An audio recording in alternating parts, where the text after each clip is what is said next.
சிறப்புடனே பவனி வந்து சிந்தையில குடி புகுந்து கருணை உள்ளம் கொண்டு நம்மை காக்க வந்தாளாம். அவ மரகதத்தில் திலகமிட்டு மறி கொழுந்து மலரெடுத்து மரகதத்தில் திலகமிட்டு மறு கொழுந்து மலரெடுத்து சிரத்தினிலே சூடிக்கொண்டு பவனி வந்தாளாம். மாரியம்மா கருமாரியம்மா மாரியம்மா கருமாரியம்மா.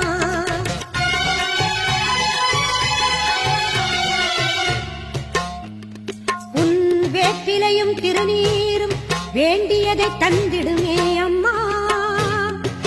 காப்பது உன் திரிசூலம் கவலையாவும் தீரும் அம்மா.